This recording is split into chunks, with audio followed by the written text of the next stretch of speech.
Okay, wow. Can I get, like, way too personal with you squidlings? Skip to the opening if you don't want to hear it. My dad died about a year and a half ago.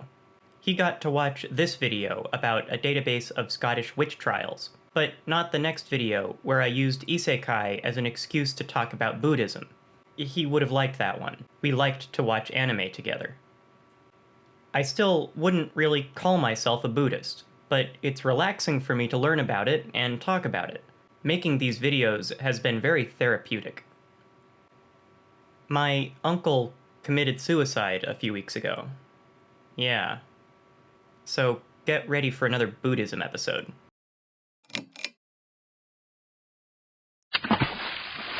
I follow a lot of subreddits for stuff I don't really believe in. Stuff like r dank Christian memes and r Islam with a Z can give me a look into belief structures I don't know much about. Among these subreddits is r Psychonaut, for people who enjoy taking strange drugs, and r Rational Psychonaut, for people who enjoy taking strange drugs, but who think r Psychonaut isn't textually rigorous enough. Again, I'm not going to say I believe anything that comes from these subreddits, and I'm certainly not going to tell you squidlings to take DMT, don't do drugs, stay in school, yada yada. That said, these subreddits recommended some books I'd like to talk about, and a movie which can tie them together. Let us enter the void. Enter the Void is a 2009 experimental film by Gaspar Noé. For quote-unquote professional research, according to Wikipedia, Gaspar Noé made like Vsauce's Michael in his YouTube Red show Mindfield by taking ayahuasca in the Peruvian jungles. Ingesting ayahuasca and flooding the brain with DMT leads to what many describe as spiritual experiences. I appreciate Enter the Void, but I'm not sure I'd say I like it, and I only recommend it if my upcoming description sounds like it's up your alley. It's 3 hours long and takes place entirely in the first-person perspective of Oscar, a drug dealer in Japan who smokes DMT and then gets shot to death less than half an hour in. The following 2.5 hours of the movie depict Oscar's dying visions in the style of the Tibetan Book of the Dead, which he'd just talked about before his drug deal gone wrong. Gaspar Noé explains that the whole movie is a dream of someone who read the Tibetan Book of the Dead and heard about it before being killed. It's not the story of someone who dies, flies, and is reincarnated. It's the story of someone who is stoned when he gets shot. I know nothing about the Tibetan Book of the Dead, so this is a good place to swap to another source.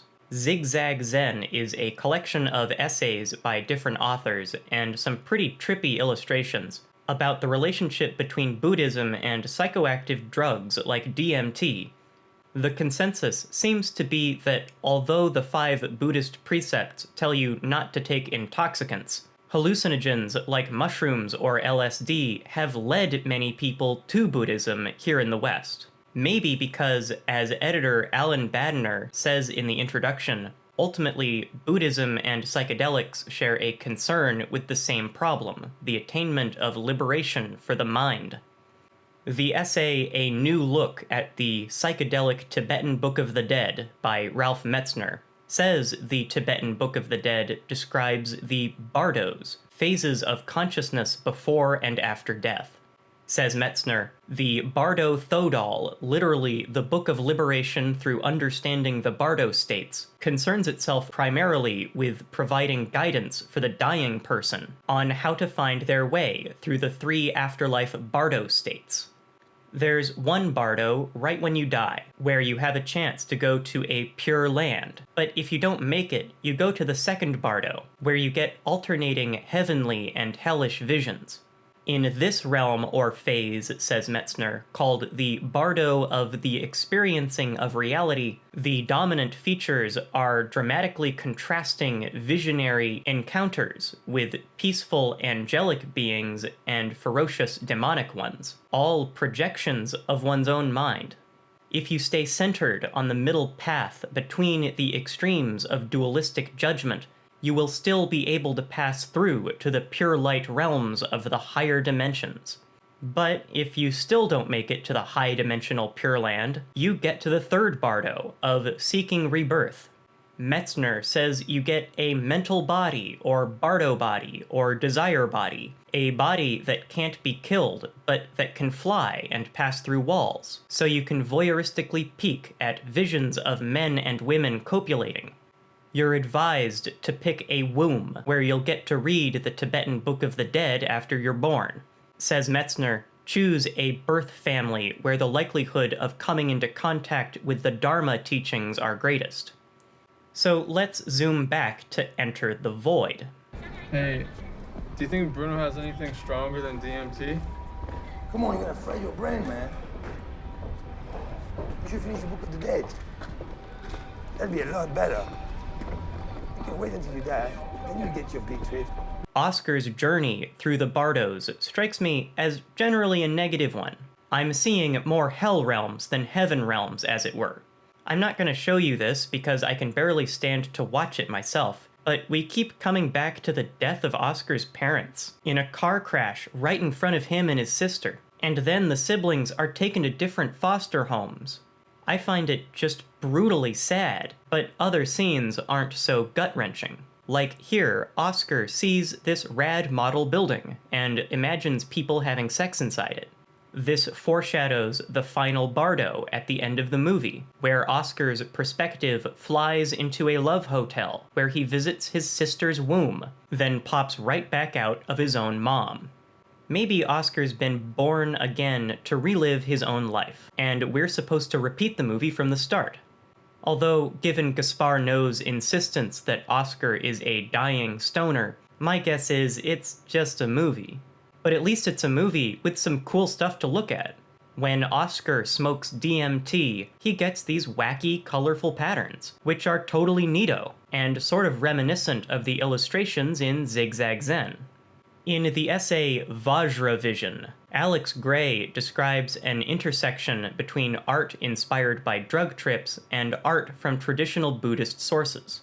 It was only after I had taken LSD, says Gray, that the Thangka paintings of Tibet and Nepal began to make sense, with their glowing beings surrounded by rainbow light and horrific many-headed multi-limbed deities surrounded by patterned flames.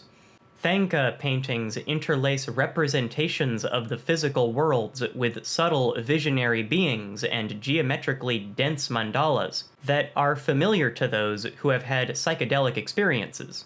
Eric Davis corroborates this in his essay The Paisley Gate, when he reminds us that shamanistic groups have long used psychoactive plants as a source of spirituality, and that the Vedas themselves mention a drug called soma.